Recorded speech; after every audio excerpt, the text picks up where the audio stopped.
ating simula ng umaga ng mga balitang dapat nating malaman sa 774 Balita Ngayon. 30 minutong pag-uulat ng mga impormasyon at pangyayari sa loob at labas ng bansa. 774 Balita Ngayon. Kasama sina Joel Malasakit Mangorospe at Darlene Olanyo. Kasama ang buong puwersa ng 774 News Team. 774 Balita Ngayon. Sa himpilang pinagkakatiwalaan sa balita at serbisyo publiko.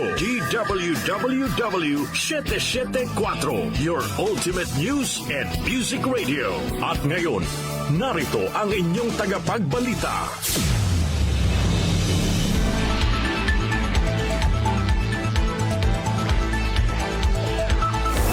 774 Balita Ngayon. Magandang umaga Luzon, magandang umaga Visayas, magandang umaga Mindanao at po mga ka-music natin nationwide and worldwide. Sa mga nakikinig po sa inyong mga transistor radio, ganoon din sa mga nanonood sa FB Live at nakikinig naman sa ating mobile app. Araw po ngayon ng Webes, January 4, 2024. Narito na ang 774 Balita Ngayon. 774 Balita Ngayon. At sa ating headlines, one entry at multiple exits ipapatupad sa Quiapo Church sa January 9. Signal jamming at no-fly zone sa lungsod ng Maynila. Paiiralin rin ng PNP. Pagtanggap ng mga estudyante sa senior high ng mga SUC at LUC, pinatitigil na ng CHED. 550 million pesos na pondo inilabas ng DBM para sa konstruksyon ng NKTI Outpatient Department Building. DSWD mamamahagi na muli ng guarantee letter sa ilalim ng AIX program. Minorya sa Senado maghahain ng petisyon sa Korte Suprema para questionin ang constitutionality ng 2024 national budget. Malawakang brownout sa Panay Island, iniimbestigahan na ng ERC. At sa Metro News MRT3, nakapagtala ng 30% na pagtaas sa bilang ng pasahero na naserbisyuan noong 2023. Sa ating naman provincial news, 17 probinsya sa Luzon makararanas ng tagtuyot ayon sa Pag-asa. Sa international news naman, South Korean opposition leader nasa ICU matapos masaksak sa leeg sa isang press conference sa Busan.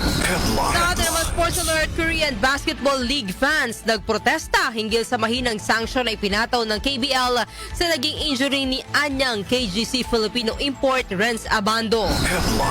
At sa showbiz balita, Jano Gibbs sinagot ang netizen na kung may question sa pagse-celebrate niya ng bagong taon matapos ang pagkamatay ng ama na si Ronaldo Valdez. Sa atin naman balitang kakaiba, isang babae sa Ghana kumanta ng mahigit 126 na oras upang makasungkit ng world record. As in tuloy-tuloy yun. Oo. Walang tulugan. Abangan natin kung tuloy-tuloy. Baka kung walang tulugan yun, alamin natin. superwoman yan. Talent talaga yun. Oo. 6:43 in the morning. Alas 6:43 na po ng umaga kami ho yung mga tagapagbalita Joel Malasakit Mangorospe. At Darlene Olanyo. At sa detalye ng mga naglalagab live ang totoong mga balita. 774 Balita Ngayon. Ibabalik na po ng Quiapo Church ang nakagawian na pagdiriwang ng pista ng itim na Nazareno bago tumama ang pandemya. Sa panayam ng DWWW kay Father Hans Magdurulang, ang spokesperson po ng pista ng itim na Nazareno 2024, sinabi nitong nais nilang literal na mailabas at maipakita ang imahen sa ibabaw ng andas sa mga deboto ngayong taon. Inihayag rin ni Magdurulang na magpapatupad sila ng one entry and multiple exit sa mga magsisimba sa Quiapo Church sa January 9 kung saan maaari lamang pumasok sa Villalobos area at lalabas naman sa Quezon Boulevard, Plaza San Juan at Evangelista.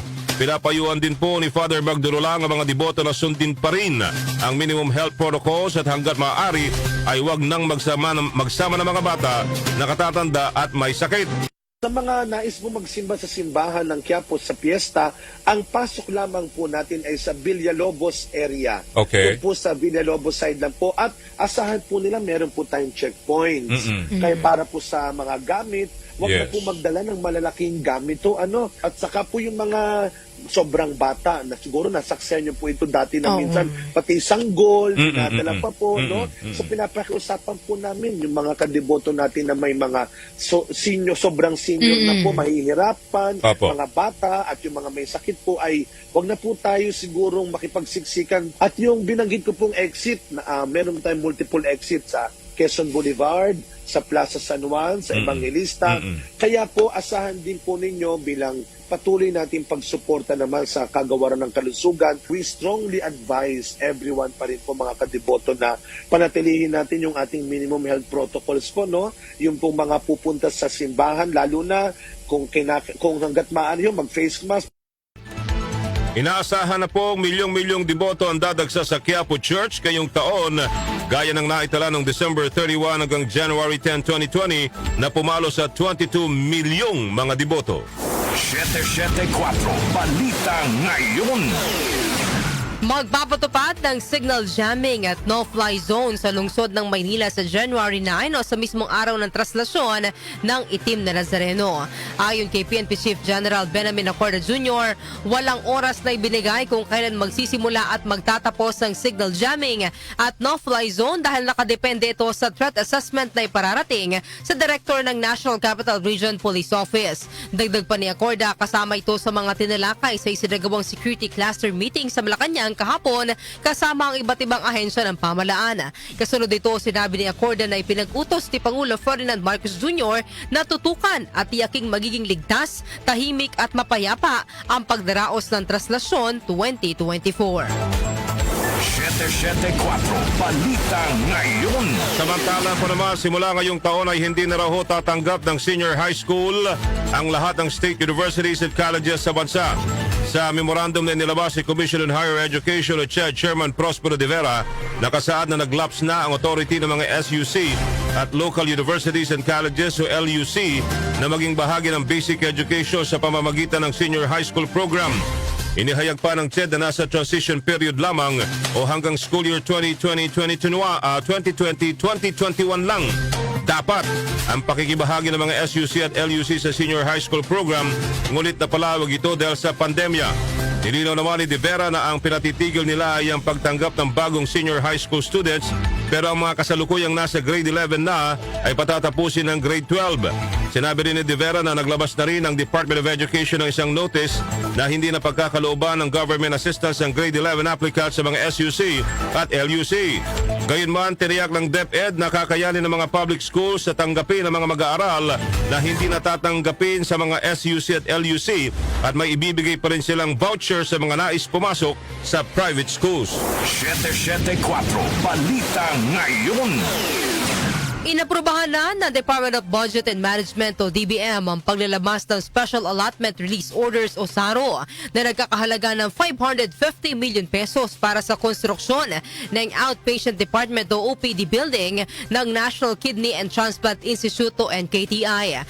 Ayon kay DBM Secretary Amena Pangandaman, ang hakbang na ito ng DBM ay pagsuporta sa pagpapaganda pa ng healthcare facilities sa bansa. Sinabi ng kalihim na sinisikap ni Pangulo Ferdinand Marcos Jr. na mabigyan ng kalidad na healthcare service ang lahat ng mga Pilipino. Inihayag pa ni Pangandaman na ang expansion ng NKTI OPD building ay dinisenyo para sa one-stop shop ng hospital social services gaya ng diagnostic at surgical facilities. 774 Balita Ngayon. 12 minuto na lamang po bago mag-alas 7 ng umaga, si Papa naglalagab live na balita. Magbibigay na muli ang DSWD ng Guarantee Letter o GL sa ilalim po ng Assistance to Individuals in Crisis Situation o yung tinatawag ho na AICS. Ito matapos ang ilang linggong suspensyon noong Disyembre ng pamamahagi nito habang ipinoproseso ang liquidation ng kanilang pondo para sa taong 2023. Ayon sa DSWD, simula noong Martes ay maaari na muling mag-request ng GL sa kanilang tanggapan. Gayunman, sinabi ng DSWD na ang outright cash assistance sa ilalim ng AICS ay pansamantalang sinususpendi batay na rin sa lituntunin ng Department of Budget and Management. Mababatid ng suspensyon ng cash assistance sa ilalim ng AICS ay pinapatupad ng DSWD tuwing simula ng fiscal year habang hinihintay ang pag-download sa pondo ng kagawaran batay sa probisyon ng General Appropriations Act. 774 Balita Ngayon. Nilinaw ng Philippine National Police na hindi stray bullet o ligaw na bala ang dahilan ng pagkamatay ng isang lalaki sa Maribeles, Bataan. Ayon kay PNP Public Information Office Chief Colonel Zin Fajardo, umami ng isa sa 4 na kainuman ng biktima na aksidente niya itong nabaril noong pagsalubong ng bagong taon. Isinailalim na sa inquest proceedings ang suspect habang ang 3 pang kasama nito ay mahaharap din sa kaukulang kaso dahil sa pagtatangkang pagtakpa ng insidente at palabasin na dahil sa ligaw na bala ang pagkamatay ng biktima. Sa kabuuan, nasa 13 na ang naitalang stray bullet incident ng PNP habang 12 katao naman lang nasugatan, kabilang na ang isang pulis. 774 Balita Ngayon. Tinatapos na po ni Senate Minority Leader Coco Pimentel ang outline ng kanyang ihahaing petisyon sa Korte Suprema para questionin ang legalidad o constitutionality ng 2024 national budget. Ayon kay Pimentel, kapag natapos niyang outline ng petisyon ay sa kanya ito ipapakita sa iba pang mga senador. Sa ngayon anya ay nakakuha siya ng kakamping mambabatas sa Kamara pero tumanggi muna ang senador na tukuyin kung sino ito. Kabilang sa questionin ni Pimentel ay ang constitutionality po ng biglang paglobo ng unprogrammed funds sa ilalim ng 2024 General Appropriations Act na mula sa 281 billion pesos na original budget proposal ng ehekutibo sa 2024 National Expenditure Program ay bigla itong lumobo sa 730 billion pesos matapos ilabas ang bicameral conference report. 774 Balita Ngayon. Nagsasagawa na ng investigasyon ng Energy Regulatory Commission o ERC kaugnay sa malawakang brownout sa Panay Island noong Martes ng hapon. Ayon sa ERC, layo ng investigasyon na matukoy ang sanhi ng power outage. Tiniyak naman ng Department of Energy na gumagawa na ng hakbang ang National Grid Corporation of the Philippines o NGCP upang maibalik ang supply ng kuryente sa lugar. Kabilang sa naapektuhan ng power outage ang Iloilo, Guimaras, Capiz, Negros, Antique at Aklan. 774 Balita Ngayon. Nilinaw po ng Korte Suprema na kailangan ng consent ng lehitimong anak ng isang mag-asawa na nais mag-ampon ng bata. Sa 10 pahinang desisyon ng SC 3rd Division, ibinasura nito ang petition for review on certiorari na inihain ni Nena Bagkat Gulas na kumekwasyon sa pagpabor ng Court of Appeal sa desisyon ng Regional Trial Court na nagpapawalang bisa sa adoption decree na unang pumabor kay Bagkat Gulas. Ang adoption decree para sa isang bata na nais ampunin ng mag-asawang Nena at Jose Gulas makaraang iwanan sa kanilang pangangalaga ng biological mother nito. Nung una ay pinaboran ng hukom ang petisyon ngunit isinantabi ng RTC ang unang kautusan matapos umapila mga lehitimong anak ni Jose na nagsabing apektado sila bilang mga anak ng petitioner. Binigyang diin ng Korte Suprema na nakasaad sa batas na kailangan ng written consent ng legitimate children na mga aampon na hindi bababa sa 10 ang edad upang maituring na valid ang adoption. 774 Balita Ngayon. Tiniyak ng BFAR na hindi titigil ang gobyerno sa pagbibigay ng tulong sa mga mangingisdang pumapalaot sa West Philippine Sea para mangisda. Ito ay sa harap na rin ng hamon ng kanilang kinakaharap sa pangingisda sa lugar dahil sa maritime dispute sa pagitan ng Pilipinas at China. Ayon kay BFAR spokesperson Nazario Briguera, dadagdagan ng pamalaan ng pondo para sa mga programa sa mga mangingisda. Noong nakaraang taon anya ay nasa 80 million pesos ang pondo na inilaan ng gobyerno para sa mga mangingisda sa pamamagitan ng inilunsad na programang Layag o Livelihood Activities to Enhance Fisheries Yield and Economic Gains from West Philippine Sea.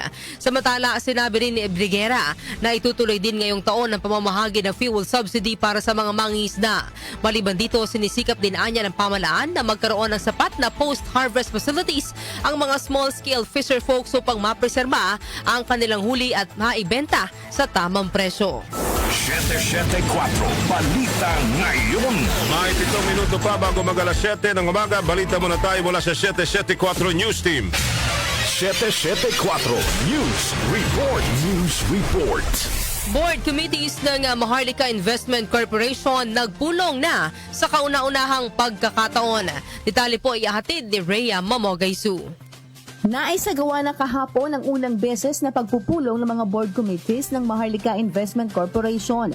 Sa ulat ng Presidential Communications Office, tinalakay ng board ang fund capitalization at ang potential sectors na maaring hingian ng tulong upang makuha ang multi-generational, commercial, economic at social development value creation. Sa pagpupulong, nag-nominate ang mga ito ng chairpersons sa bawat board committees, bumuo ng karagdagang committees at tinalakay iba pang mga administrative matters. Kasama sa Maharlika Investment Corporation, si Secretary of Finance Benjamin Diokno bilang chairperson na nasa ex-officio capacity, President at Chief Executive Officer Rafael Consing Jr. bilang Vice Chairperson. Iba pang miyembro ng MIC ay ang Land Bank of the Philippines PCEO Maria Lynette Ortiz, Development Bank of the Philippines PCEO Michael De Jesus, mga directors na sila Vicky Castillo Tan, Andrew Jerome Gan, German Lechaco II, Roman Felipe Reyes. Dumalo rin sa pagpupulong ang Funds Advisory Body na binubuo ng Secretary of Department of Budget Management o DBM na represented ni Undersecretary Leo Angelo Lagsha at Bureau of the Treasury, Treasurer Sharon Almanza. Ang MIC ay binuo sa ilalim ng Republic Act No. 1194 o 54 na nagsisilbi bilang primary vehicle para sa pagpapatakbo at pagpapagana ng Maharlika Investment Fund, ang kauna-unahang sovereign wealth fund ng Pilipinas. Ang MIF ay nakabatay rin sa 8-point socio-economic agenda ng Marcos administration para sa poverty reductions at Philippine Development Plan 2023 hanggang 2028 para sa mas malalim na economic at social transformation. Ito, si Rhea Mamogay Sunan, DWW74, your ultimate music radio. Maraming salamat, Rhea Mamogay Su. 774 News Report. News Report. Ang program funds nagagamit umano sa ilang pet projects sa mga kongresista. Ayon po yan sa isang senador. Report mula kay Conde Batak. Sang-ayon si Senate Minority Leader Coco Pimentel sa unang inihayag nila dating Senator Ping Lacson at Albay Representative Edsel Lagman na nagagamit sa pet projects ng mga kongresista ang unprogrammed funds sa ilalim ng national budget. Ang mga unprogrammed funds ay mga proyekto na wala pang tukoy na pondong pagkukunan pero maaari itong mapondohan kung may sobrang koleksyon sa kita ang gobyerno o magkaroon ng bansa ng karagdagang grant o foreign funds. Ayon kay Pimentel, bagamat ngayong 2024 ay hindi pa niya batid kung anong mga proyekto ng ilang kongresista ang pinondohan sa unprogrammed funds, pero sa 2023 ay nakita niyang may mga nakasingit na proyekto ng ilang mga mambabata sa Ilocos Norte, Tacloban at Leyte. Nang matanong naman kung gaano katalamak na ginagamit sa pet projects ng ilang kongresista ang unprogrammed funds, tugon ni Pimentel ay 3 taon nang dinadagdagan ng Kongreso ang unprogrammed appropriations. Tinukoy ni Pimentel na nagsimula ang pagdadagdag sa naturang pondo noong 2022 kung saan 100 billion pesos ang idinagdag. Noong 2023 ay halos 300 billion pesos ang itinaas at ngayong 2024 ay 450 billion pesos ang naidagdag sa unprogrammed funds. Iginiit ng senador na kung hindi ito maagapan ay hindi malayong abusuhin ng ilan ang naturang practice na may tuturing din na labag sa saligang batas. Conde Batak ng DWWW 774, your ultimate music radio. Maraming salamat sa iyo, Conde Batak. 774 News Report. News Report. Pagtaas sa unprogrammed funds sa ilalim ng 2024 national budget hindi labag sa konstitusyon. Narito po ang report ni Grace Mariano. Nanindigan si House Ways and Means Committee Chairman at Albay 2nd District Representative Joey Salceda na legal at hindi labag sa konstitusyon ang pag-increase sa unprogrammed funds na nakapaloob sa 2024 national budget. Ayon kay Salceda, sa ginawang deliberasyon para sa panukalang 2024 budget ay isinangguni na nila ang naturang issue sa ehekutibo sa pamamagitan ng Department of Budget and Management o DBM at sa records ng Constitutional Commission na siyang bumuo ng saligang batas. Dili Salceda, nilinaw ng DBM na ang unprogrammed appropriations ay hindi bahagi ng fiscal program kaya hindi ito kasama at tanging ang programmed appropriations lamang ang sakop ng limitasyon ng Article 6, Section 25, Paragraph 1 ng Konstitusyon na nagbabawal na taasan o higitan ang budget na inirekomenda ng Pangulo. Binanggit pa ni Salceda na mismong si dating Senate President Franklin Drilon nakasama sa Liberal Party ni Congressman Edsel Lagman ay ipinagtanggol din ang pag-increase sa unprogrammed appropriations sa pagsasabing ito ay konstitusyonal. Gayunpaman, sinabi ni Salceda na normal para sa ating konstitusyon na sino man ay maaaring umakyat sa Supreme Court para maghain ng petisyon laban sa anumang batas kasama ang General Appropriations Act. Grace Mariano ng DW 774, your ultimate music radio. Maraming salamat, Grace Mariano. 774 News Report. News Report. Nasira ang bapor sa karagatan ng Basilan, sinaklolohan ng Naval Forces Western Mindanao. Report mula kay Angel Ronquillo. Angel. Tinulungan ng Naval Forces Western Mindanao ang isang bapor na may sakay na 120 pasahero na nasiraan ang makina sa karagatan ng Basilan. Sa ulat na ng Chester Ross Cabaltera, ang Acting Public Affairs Office ng NFWM na monitor nila sa Pilas Haji Mutamad, Basilan ang nasabing distress call ng Motor Banca Denrasa na nasa 1 milya ang layo sa Lampingan Island, Basilan Province kahapon ng umaga. Ang nasabing bapor ay nagmula sa Dongon, Bangi, Sulu Province at patungo sana ng Zamboanga City nang masiraan ng makina. Agad namang nagdispatcha ang NFW ng BRP Batan na dahil sa sama ng panahon ay agad hinila ang nasirang bapor patungo sa Naval Station Romero Espaldo sa Zamboanga City. Pagdating doon ay naayos sa managad ng crew ang makina na bapor at tumuloy ito sa Peton Pier sa Lower Calarian kung saan ligtas sa nakababa ang lahat ng mga pasahero. Angel Ronquillo ng DWWW 774, your ultimate music radio. Maraming salamat sa iyo, Angel Ronquillo. 774 News Report. News Report. Clearing operations naman sa ruta ng traslasyon. Sisimula na ngayon ng MMDA. Narito po ang report ni Gina Mape.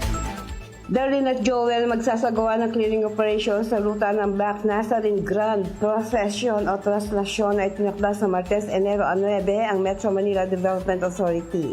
Sa advisory, alas 7 ngayong umaga, personal na pangungunahan ni MMDA Acting Chairman Attorney Don Artes ang isasagawang clearing operations ng Special Operations Group Strike Force sa ruta ng traslasyon. Sa kalkilya ng Katipunan Park malapit sa Manila City Hall ang meeting point ng grupo. Inaasahang tatanggalin ng MMDA ang lahat ng nakahambalang sa daraanan ng prosesyon. Samantala, ang mga kasadang daraanan ng traslasyon mula sa Quirino Grandstand ay Katigbak Drive, Padre Burgos Street, Finance Road, Ayala Bridge, Palangka Street, Quezon Boulevard, Arlegui, Fraternal, Vergara Streets, Duque de Alba, Castilleros, Farnesio Streets, Nepomuceno, Concepcion Aguila, Carcer Streets, Hidalgo, Plaza del Carmen, Bilibid Viejo, Gonzalo Puyat Streets, JP de Guzman Street, Hidalgo Street, Quezon Boulevard, Palangka Street, Quezon Bridge, Villalobos, Plaza Miranda at hanggang makarating sa Quiapo Church. Ako si Gina Mape ng DWWW 774, your ultimate music radio. Maraming salamat, Gina Mape. 774 News Report. News Report. Alas 7:02 na po ng umaga. Kami pa rin po yung mga tagapagbalita, Joel Malasakit, Man Gorospe. At Darlene Olanyo. At si iba pa mga naglalagab live at totoong mga balita. Metro News. Metro News. Sa Metro News, nakapagtala ang Metro Rail Transit Line 3 o MRT3 ng 30% na pagtaas sa ridership nitong 2023. Ayon sa MRT3, umakyat ang bilang ng mga mananakay na kanilang naserbisyuan sa mahigit 129 million noong nakaraang taon mula sa mahigit 98 million na naitala noong 2022.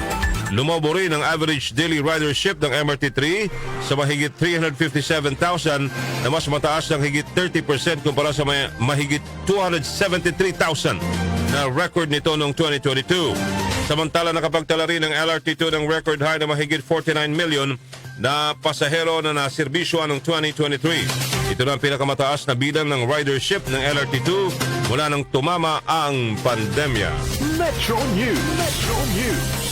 4 na sasakyan ang nagkarambola sa intersection ng Quezon Avenue at Examiner Street sa barangay West Triangle sa Quezon City nang araruhin ng mga ito ng isang truck na nawalan umano ng preno. Sa kuha ng CCTV ng barangay, makikita ang pagbangga ng truck na minamaneho ni Romualdo Regala sa mga sasakyan na nakahinto dahil pula ang traffic light. 2 naman ang nagtamo ng minor injury sa insidente. Depensa ni Regala, mabagal lang naman ang takbo niya nang mangyari ang banggaan pero nawalan anya ng preno ang kanyang truck. Mabilis namang nagkaayos sa mga sangkot sa aksidente at sasagutin ng insurance ng truck ang pagsasaayos sa mga nasirang sasakyan. Balitang Fromdy. 17 probinsya po sa Luzon makararanas daw ho ng tagtuyot ayon sa Pag-asa. May report si Jonah Bakiran. Jonah. Aabot sa 17 probinsya sa Luzon ang makararanas ng tagtuyot sa pagtatapos ng buwan dahil na rin sa epekto ng El Nino phenomenon.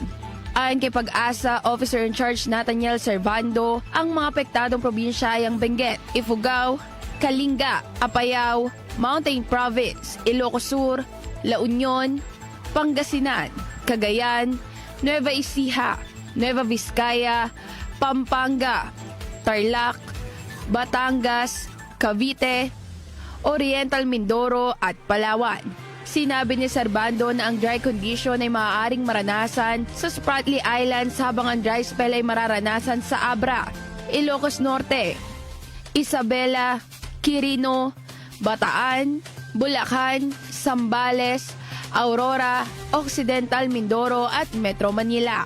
Ang dry spell ay 3 magkakasunod na buwan na may below normal rainfall condition o 21 hanggang 60% drop sa average rainfall. Habang ang dry condition naman ay 2 buwang magkasunod ng below normal rainfall o 21 hanggang 60% reduction sa average rainfall. Ako po si Jonah Bakiran ng DWWW 774 Ultimate Music Radio. Maraming salamat sa iyo, Jonah Bakiran. 774 News Report. Sa atin namang international news, South Korean opposition leader nasa ICU matapos masaksak sa leeg sa isang press conference sa Busan. Detalye po ihahatid ni Rosemay Miranda. Kasalukuyang nasa intensive care unit o ICU, si South Korean Democratic Party leader Lee Jae-myung matapos sumailalim sa operasyon para sa internal jugular vein reconstruction nitong Martes, ika-2 ng Enero kasunod ng pagkakasaksak sa leeg nito. Ayon sa Busan Metropolitan Police, inatake ng isang 67 taong gulang na lalaki si Lee sa Busan, South Korea nitong Martes, kung saan makikita sa video na sumasagot ang opposition leader sa mga tanong ng grupo ng mga reporter habang naglalakad kasama ang mga ito. Dagdag pa ng pulisya, ang ginamit umanong armas ng suspect ay nasa 18 cm ang haba at nabili ito sa pamamagitan ng internet. Samantala, nasa impilan na ng pulisya sa Busan ang lalaking responsable sa pag-atake kay Lee para sa investigasyon habang hinihintay na mailabas ang arrest warrant nito. Matatandaan na si South Korean Democratic Party leader Lee Jae-myung ay natalo ni Yoon Suk-yeol bilang presidente sa 2022 general election sa South Korea. Ako po si Rosemary Miranda ng DWWW 774 Your Ultimate Music Radio. Maraming salamat, Rosemay Miranda. Sports Alert! Sa Sports Alert, Korean Basketball League fans nagprotesta hinggil sa mahinang sanction na ipinataw ng KBL sa naging injury ni anyang KGC Filipino import Renz Sabando. Report mula kay Mika Fajardo. Mika. Nadismaya ang mga tagahanga ng Korean Basketball League para sa naging tugon ng liga sa insidenteng naganap sa laro ng anyang KGC at Goyang Sono na kinasasangkutan ng mga player ng mga kupunan na sina Renz Sabando at Shinanu Onwaku noong December 28, 2023. Nagprotesta ang mga fans sa harap ng headquarters ng liga sa Seoul nitong Martes dahil sa pagpataw ng 3 million won fine para kay Onwaku at mahigpit na babala sa mga opisyal ng laro para sa mid-air collision ni Onwaku at Abando na nagbigay kay Abando ng mga injury. Ayon sa Korean sports outlet na Jump Ball Korea, isinagawa ang protesta upang kondenahin ang KBL at palakasin ang mga hakbang sa proteksyon ng mga manlalaro. laban sa mga hindi inaasahang sitwasyon na maaaring mangyari sa loob ng laro. Lumahok ang humigit kumulang 70 katao sa protesta kung saan itinampok ang isang LED screen truck na naglalaman ng mga mensahe tulad ng pagkadismaya sa hindi paghingi ng tawad ni Unwako at ng kanyang team na Goyang Sono, ang pagiging di umano'y bias ng desisyon ng liga, kawalan ng karanasan sa bahagi ng mga opisyal ng laban at half-baked na pamamahala ng laro. Samantala, patuloy pa rin nagpapagaling si Abando na ayon sa mga ulat ay nahihirapan pa rin gumalaw mag-isa matapos ang kanyang maling pagbagsak. Niliban siya sa halos 4 hanggang 5 linggong laro ng serye upang magpagaling sa mga head, wrist at spine injury na kanyang natamo sa insidente. Ako po si Mika Fajardo ng DWWW 774, your ultimate music radio. Maraming salamat sa iyo, Mika Fajardo, the pride of Tondo. Showbiz Balita. Para naman sa ating showbiz balita, alamin natin ang latest sa mundo ng mga marites. Ihatid po sa atin yan ng Beshi ng Bayan, Kenny Acosta. Good morning! Happy and blessed Thursday morning mga Beshi! Narito na ang mga latest chika sa mundo ng mga marites. Mga Beshi, sinagot ng singer, actor and comedian na si Jano Gibbs ang isang netizen na kumukwestiyon sa pagse-celebrate niya ng bagong taon matapos ang pagkamatay ng ama na si Ronaldo Valdez noong December 17 ng nakaraang taon. Sa kanyang Instagram account ay nagpost si Jano ng kanilang family photo na kuha sa Japan para sa New Year celebration noong December 31. Sa comment section nito, isang netizen ang nagkomento na ipinupunto na kamamatay lamang ni si Ronaldo at tila hindi niya nakikita ang kalungkutan kay Jano. Sinagot naman ito ni Jano Gibbs na sinabihan ang netizen sa pagiging mapanghusga nito. Sa huli ay humingi ng tawad ang naturang netizen at inamin ang pagiging insensitive ng comment nito.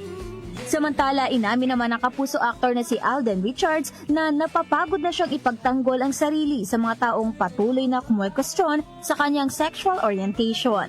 Ito ay dahil sa hindi mamatay-matay na espekulasyong gay o bakla siya dahil sa pagiging single ng mahabang panahon. Sa isang panayam sa 32-year-old actor sa YouTube vlog ni Tony Gonzaga, inihayag ni Alden na ang isang bagay na napapagod na siyang paulit-ulit na naririnig ay ang tanong kaugnay sa kanyang sexualidad. Dumating na anya sa puntong napagod na siyang basahin at pagtuunan pa ng pansin ang kanyang mga bashers. Napagtanto din kasi umano niya na hindi nalilimitahan ang mga nais niyang gawin dahil lamang sa mga basher na walang ibang ginawa kundi ang hanapan siya ng butas o baho. Ayon pa kay Alden Richards, imbis na pansinin at masaktan, mas pinipili na lamang niya na manahimik at ipagsawalang bahala ang mga taong patuloy na kumukwestiyon sa kanya. At anuman ang pangungutyang sabihin ng iba, alam niya sa kanyang sarili gayon din ang mga taong malalapit sa kanya kung ano ang katotohanan. At yan, hatid ko sa inyong mga showbiz chika. Ako po niyang showbiz reporter, Kenny Acosta. Happy and blessed Thursday morning, everyone! Maraming salamat, Beshi Kenny Acosta. Balitang kakaiba. Sa balitang kakaiba, isang babae sa Ghana kumanta ng mahigit 126 na oras upang makasungkit ng world record. Ano to? Walang tulugan. Alamin nga natin ang balitang kakaiba ni Doc Justin. Doc Justin, pasok! Yes, good morning Joel, good morning Darlene at sa lahat ng ating mga taga-subaybay. Happy Thursday, January 4 na, Happy New Year pa rin sa inyo. Matindi tong balitang kakaiba mo dahil alam mo naman tayo, kumakanta tayo pero parang hindi ko kaya yung 126. Yun nga ang aking pinagtataka, no? Dahil alam mo naman, lalo nung nakaraang Pasko at New Year, marami rin ang nag-video okay, no? Pero ito ay talaga namang kakaiba dahil sa pagnanais na makasungkit ng world record, Joel at Darlene, ay nagawa ng isang babae sa Ghana na kumanta ng 125 na kanta o song sa loob ng 126 na oras at 52 minuto. 52 minuto or 52 minutes. Ginawa ni Afua Santiwa, isang entrepreneur at former beauty queen, ang record attempt noong bisperas ng Pasko na nagtapos makalipas ang 5 araw. Pinayagan naman si Afua na mag-break ng 5 minuto. So, break. May break naman pala in between. Hindi, pero... sige. Chubby ka, Doc Justin. Hello? Chubby ka po. Chubby po kayo. Doc. Dok, sumasabi ka.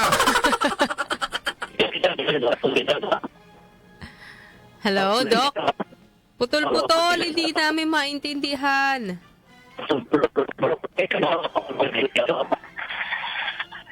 Hello, Doc Justin, ikot ka lang konti. Tumbling ka lang. Ayan, kumambling na ako. Ayan, luminaw. Hindi namin nakuha yung sinabi mo kanina. Ano yon? May 5-minute break? Oo, mayroon sa 5 minutes kada oras, 20 minutes kada 4 na oras ang break sa ilalim ng Guinness World Record Rules. Target maagaw ni Apo ang record kay Sunil Wamir ng India na nagawang makakanta naman sa loob ng 105 na oras noong 2012. Nako. Good luck. Sana masungkit niya. Ang tanong ko dyan kasi na isa, binibigyan siya ng break, right? Oo, 5 minutes. 5 minutes or 20 minutes. Ang tanong ko, walang tulugan ba ito for 5 days? Siguro, kung kada ganun, kung ganun-ganun lang yung break niya, 5 minutes.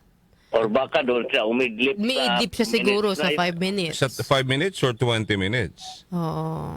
Diba? Alam mo, hindi ko ito marirekomenda, Joel. 20 minutes break. 20 minutes Tapos break. after 5 days, natapos yung record attempt niya, di ba? Parang napaka-imposible naman yun.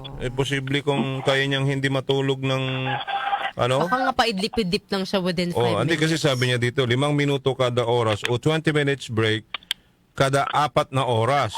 So 4 hours, dediretso siyang kakanta. Oo. Di magbe-break siya ng 20, tutulog siya, ganun? Ay, nagto. Bahala kayo sa buhay niyo.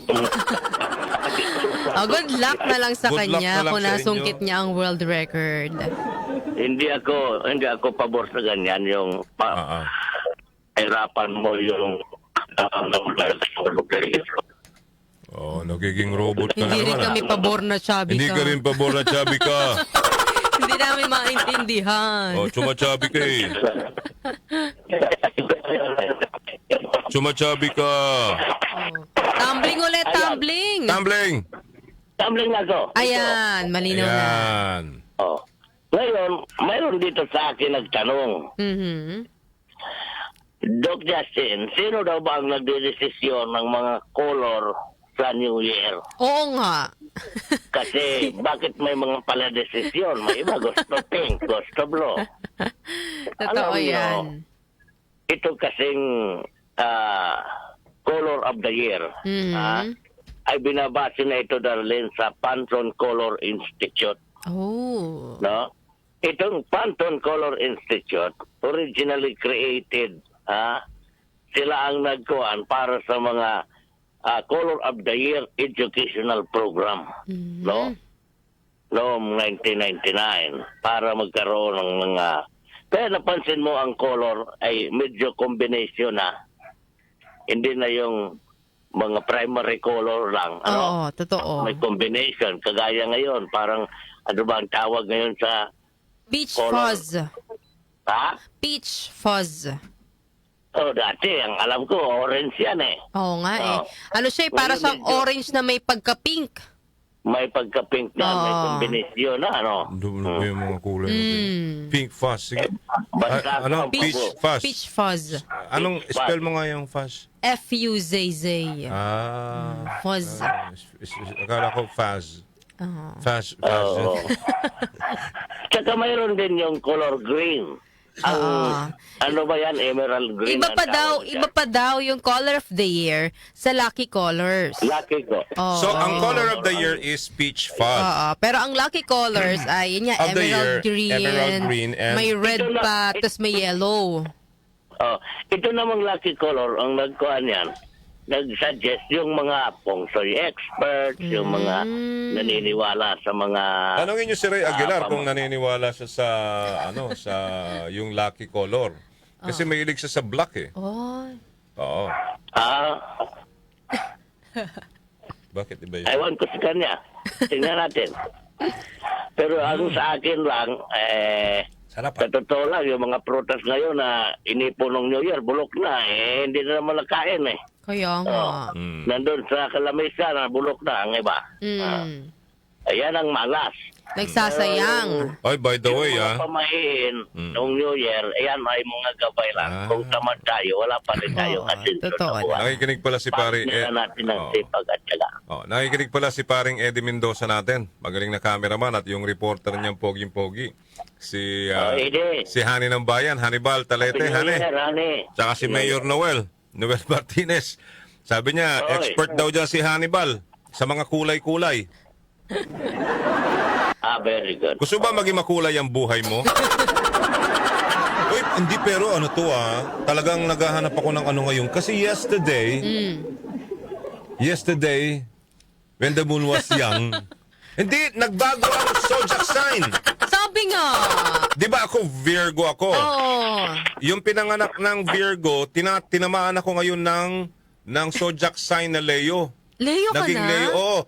At ito raw nangyaring ito is first time after 80,000 years. Kaya gusto natin tanungin sa mga feng shui expert, ano tong nangyaring ganito? Umikot daw Umikot daw ang mga planeta. Parang may wala naman siguro. Hindi, parang may ano siya sa astrologers. Bala kayo. Basta yun. Basta astro. Astrological chorba-chorba. Lumabas, nabasa namin kahapon nila Natalie na nag-celebrate ng anniversary na muntik na niya makalimutan. Na nabasa ko na first time after 80,000 years na nag-change yung zodiac ano natin. So yung kung Virgo ka, Leo ka na. Oo nga, ako nga Libra na eh. Ano ka ba Sabi dati? daw, Scorpio. Scorpio Pero ka. ko Libra na daw. Pero parang ewan Si ko. Jackie, ano ka na ngayon? May developments pa? Wow, ano to, balita? Misis na daw siya. Misis ka na. Bahala na magbago ang zodiac sign. Huwag lang yung birthday. Ikaw ba, Doc? Chubby? Pisces to Aquarius. Pisces to Aquarius. Ikaw, Doc Justin. Meron akong alam Yung mga, di ba may cancer, ganon? Ngayon, diabetic na Wala. Anyway. Ano ka? Ano cancer? Ano ka na ngayon? Nagdadialysis. Ay, ano ba na tawag doon? Pag yung may cancer, nagtawag doon? Anong tawag sa kanila yung ginagawa nila? Chemo. Chemo. Kaya maraming nagpalit-palit. Kaya nagulat ako, Leo. Ano ng Leo, Doc Justin? Hindi ako kabisado sa zodiac sign Ang pinakabisado ko, mga traffic sign. Traffic sign. Tama. Tama yan, para hindi ka Oo, para walang aksidente sa ewan ko kalsada. paano ba meron dyan sa mga zodiac sign Si Tita Telma Berebulus, ang hilig-hilig niya. O Tita Telma, hindi ka na Virgo. Ay, oo. Leo ka na. Ay, hindi. Bakit? Hindi ba siya... Parang Virgo. Hindi ko alam Kasi may, di ba, hanggang September may 16. mga, ano kasi yun Teka Parang August 22 hanggang September 16 yata yung Leo. Napalitan. Napalitan siya. Basta ganun, napalitan siya, Doc Justin. So, anong mo ngayon, Doc? Wala okay na tayo. Wala akong pakialam dyan sa mga zodiac sign. Sige. Ang importante, mabago ko ang apelyido niya. Pero, yan talaga.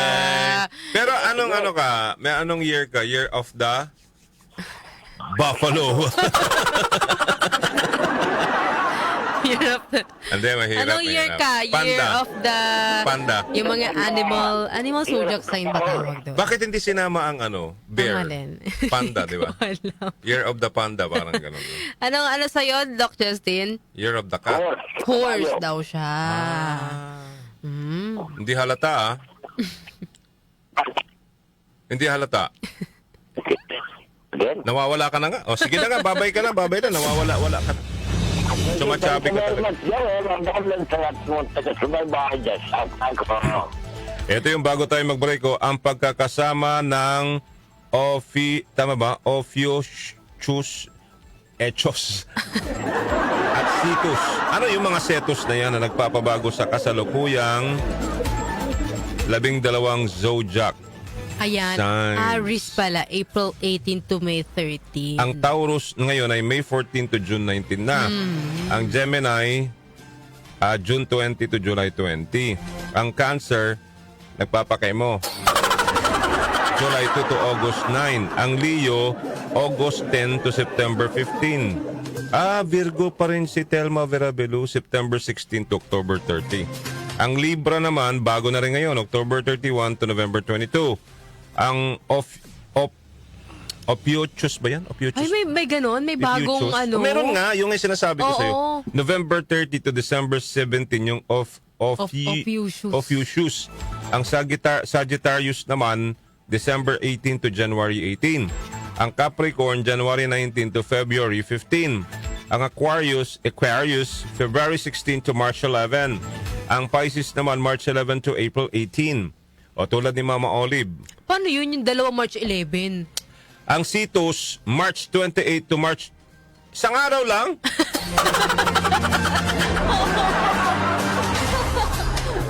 Anong klaseng ano yun? March 28 to 29, isang araw lang ang pagitan. Ate, dalawa pala. March 28 to March 29. May Cetus. Ano ba yan? Pabago-bago. Ano ba yan? Anong klaseng ano yan ngayon? At yan po ang kabuuan ng ating balita ngayong araw na ito ng Huwebes po ngayon ha, January 4, 2024. Kami ho ang inyong mga naging tagapagbalita. Darlene Olanyo. Ako naman po, Joel Malasakit Man Gurospet. Ito po ang 774 Balita Ngayon. Maraming salamat. 774 Balita Ngayon.